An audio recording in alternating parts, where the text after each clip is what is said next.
My friends, നമ്മൾ രാവിലെ തന്നെ ഒരു ഇവന്റിന്റെ വർക്ക് എടുക്കാൻ പോവാണ്. അപ്പൊ അങ്ങോട്ട് പൊക്കോണ്ടിരിക്കുകയാണ്. നമ്മൾ വന്ന വണ്ടിക്കകത്ത് തന്നെയായിരുന്നു ഐസ്ക്രീമിന് കൊടുക്കാൻ വെച്ചിട്ട് ഡെസേർട്ട് ഉണ്ടായിരുന്നത്. ചോക്ലേറ്റ് ഉണ്ണിയപ്പം ചെന്നപ്പോൾ തന്നെ എന്തൊക്കെയോ സാധനങ്ങൾ പൊരിക്കുന്നുണ്ടായിരുന്നു. അങ്ങനെ നമ്മൾ ഫംഗ്ഷൻ നടക്കുന്ന ഹോളി വന്നിരിക്കുകയാണ്. ഇനി ഇവിടുത്തെ കാര്യങ്ങളൊക്കെ നോക്കി കുറച്ചേരം ഇവിടെ ഇരിക്കാം.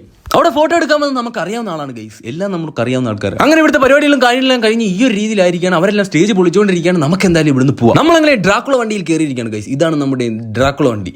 അങ്ങനെ നമ്മൾ വരുന്ന വഴിക്ക് ഒരു കട ചായ കുടിക്കാൻ നിർത്തി ഇലപ്പുറത്ത് വായ വെച്ചിട്ട് മിണ്ടായിരിക്കാണ് ഗൈസ്. നമ്മൾ ഒരു ബർഗറാണ് എടുത്തത്. നമുക്ക് ബർഗർ കഴിച്ച് നോക്കുക എങ്ങനെയുണ്ടെന്ന്. അങ്ങനെ ബർഗർക്കും ചായക്ക് ശേഷം നമ്മൾ നേരെ ഇവൻ ബ്രോയുടെ വീട്ടിൽ വന്നിരിക്കുകയാണ്. ഇനി ഇവിടെ നേരെ നമുക്ക് വീട്ടിൽ പോകണം. എന്നിട്ട് നേരെ ജിമ്മിൽ പോകുന്ന വഴിക്ക് നമ്മൾ ക്ലബ്ബിൽ വന്നിരിക്കുകയാണ്. ക്ലബ്ബിൽ എന്ന് പറഞ്ഞാൽ ഇവിടെ വൈബ് അടിക്കാൻ പോകുന്നത്. എല്ലാവരും ബീച്ചിൽ പോകുമ്പോൾ നമ്മൾ വീടിന്റെ അടുത്ത സ്ഥലത്ത് തന്നെയാണ് ഗൈസ് പോകുന്നത്. ഏതെങ്കിലും തോടിന്റെ കാലിന്റെ കരക്ക് വരുന്ന എന്തെങ്കിലും കാര്യങ്ങളൊക്കെ സംസാരിച്ച് ഇങ്ങനെ വൈബ് അടിച്ചിരിക്കും. അതാണ് നമ്മുടെ ഒരു വൈബ്.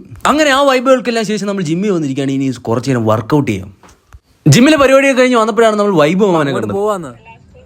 മാമൻ പറയുന്നത് 59 കോടി അടിച്ച ഒരാളുടെ അടുത്തേക്ക് എല്ലാവരും കൂടെ പോകാൻ പോകാന്നാണ്. അങ്ങനെ എല്ലാ പരിപാടിക്ക് ശേഷം നമ്മൾ നേരെ തിരിച്ചിനി വീട്ടിലേക്ക് പോയിട്ട് വരാം. ഓക്കെ.